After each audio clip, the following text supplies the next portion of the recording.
Tutti conoscono le portaerei Cavour e Trieste, i gioielli della nostra marina militare, ma pochi sanno che questi giganti hanno un nemico implacabile, il consumo di risorse. Oggi voglio mostrarvi la nave che nessun media racconta, quella senza cui il Cavour e il Trieste non possono combattere per più di 3 giorni. E vi mostrerò perché, con l'Atlante a Taranto, l'Italia ha appena cambiato la sua postura strategica nel Mediterraneo e oltre. Se pensate che la forza di una marina si misuri solo con i cannoni e i missili, nei prossimi minuti vedrete perché dovrete cambiare idea.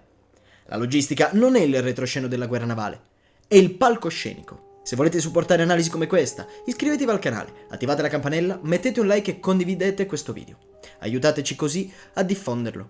Ok, per capire l'importanza di questa nave invisibile, dobbiamo prima affrontare il nemico più spietato di ogni forza armata moderna, la logistica. Napoleone diceva che un esercito marcia sul suo stomaco.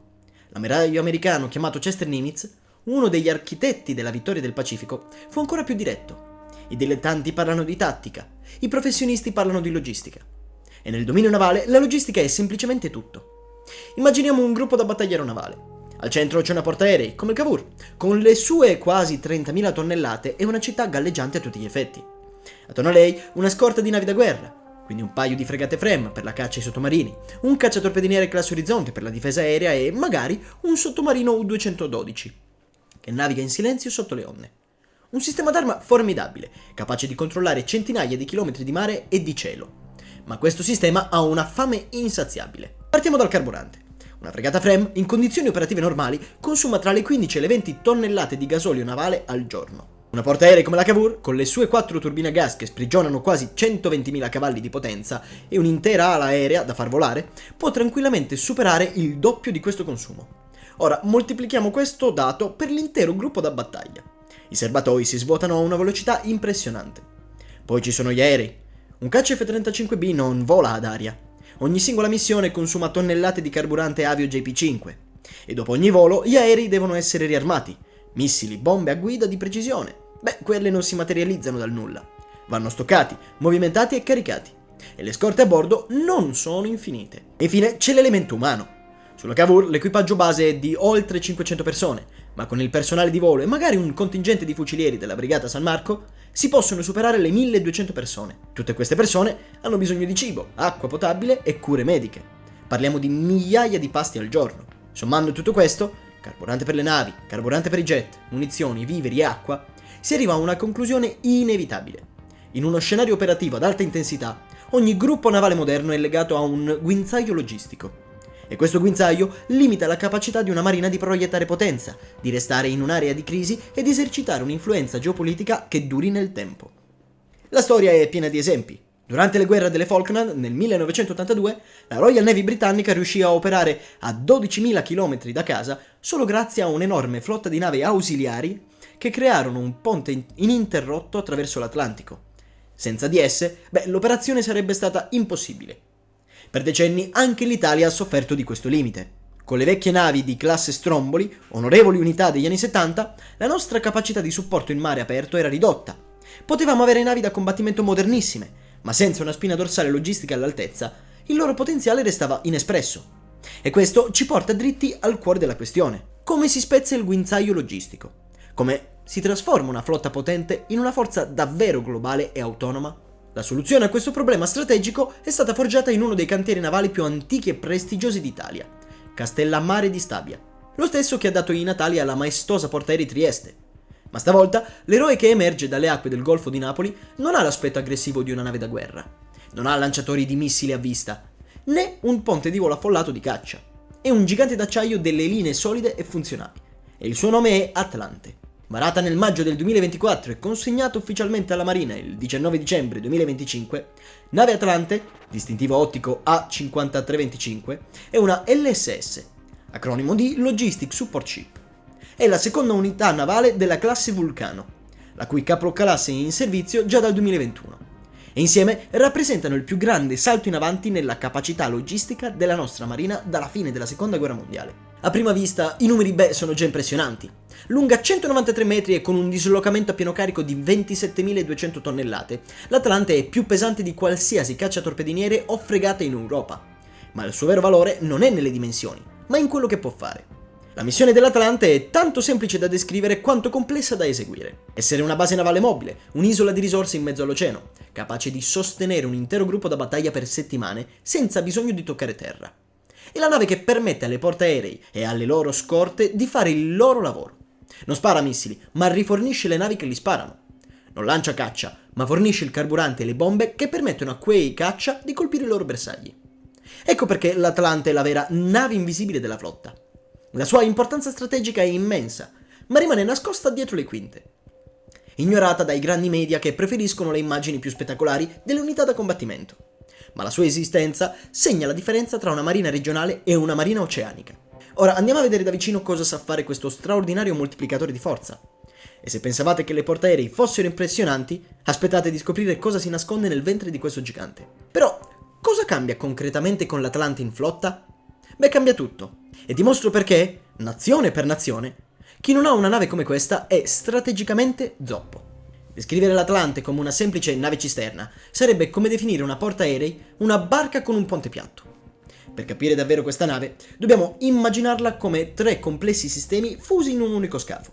Un benzinaio oceanico, un supermercato galleggiante e un ospedale da campo all'avanguardia. Il cuore dell'Atlante è la sua capacità di rifornimento in mare, nota come RAS, Replenishment at Sea. È una delle manovre più delicate e pericolose che si possano compiere.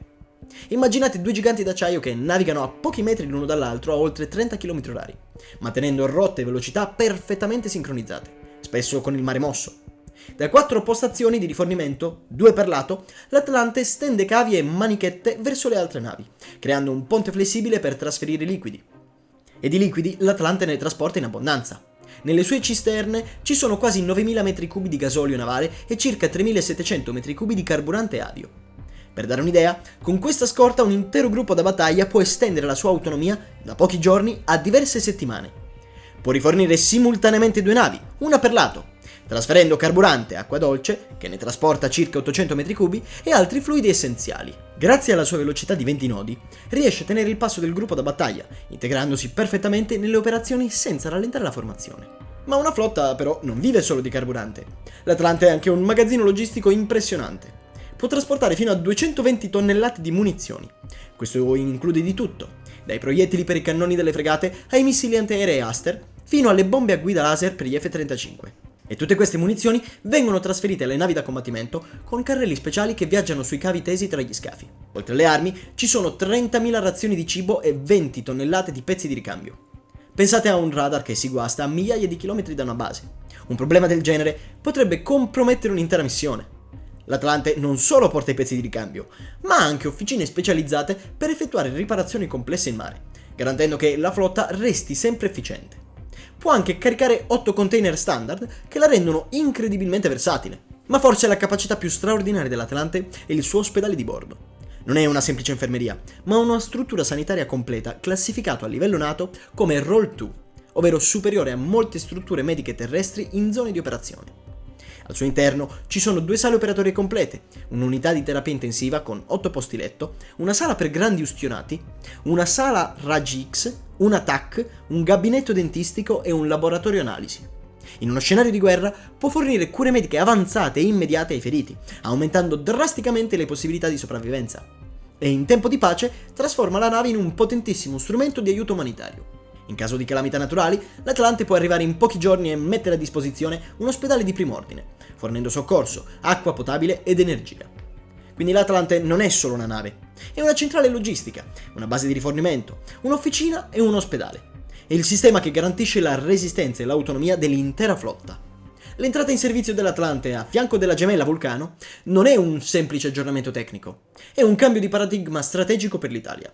Con queste 2 navi, la Marina Militare entra di diritto in un club molto esclusivo, quello delle marine capaci di una vera proiezione di potenza globale, autonoma e prolungata. Per capire la portata però di questo risultato, basta guardare ai nostri partner europei. La Francia, pur avendo una marina potente, sta sostituendo proprio adesso le sue vecchie navi logistiche degli anni 70 con unità basate sullo stesso progetto italiano della classe Vulcano, con un ordine per 4 navi. La Germania ha una capacità logistica marittima molto più limitata. La Spagna dispone di una sola nave cisterna moderna e persino la Royal Navy britannica ha affrontato di recente difficoltà con la sua flotta ausiliaria. In questo contesto, l'Italia si ritrova con una delle flotte logistiche più moderne e capaci del mondo. Cosa significa però questo in pratica? Significa che un gruppo da battaglia italiano, con al centro la Cavour o la Trieste, può essere schierato in qualsiasi punto del globo e rimanerci per mesi. Può operare nel Mar Rosso, come nell'operazione Aspides, senza dipendere da basi alleate. Può spingersi nell'Indo-Pacifico, un'area di crescente interesse strategico, e sostenere operazioni complesse a 10.000 km da casa. Può pattugliare le rotte artiche, garantendo la libertà di navigazione. E grazie all'Atlante e alla Vulcano, la Marina Militare può garantire quello che in gergo militare si chiama permanenza in area.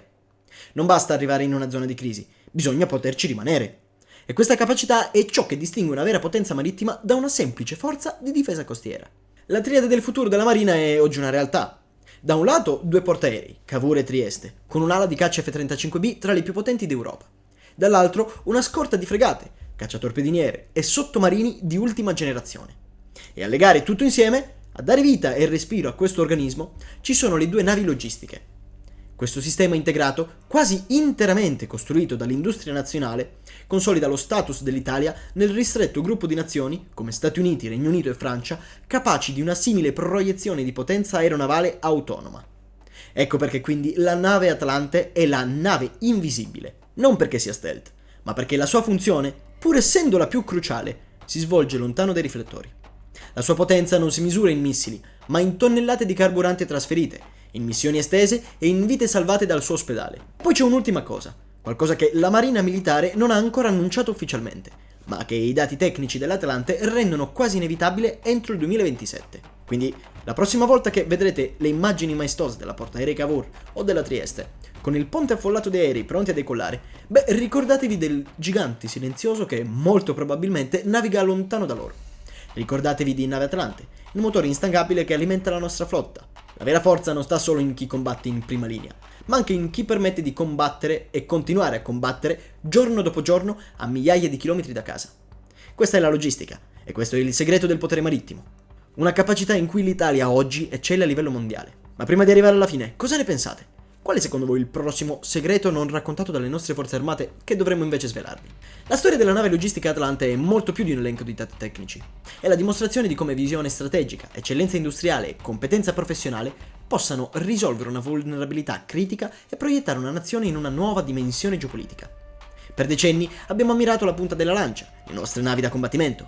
Oggi abbiamo finalmente costruito un'asta per quella lancia che è altrettanto forte e moderna, permettendole di colpire più lontano e più a lungo di quanto sia mai stato possibile. E l'Atlante non vincerà le battaglie, ma renderà possibili le vittorie.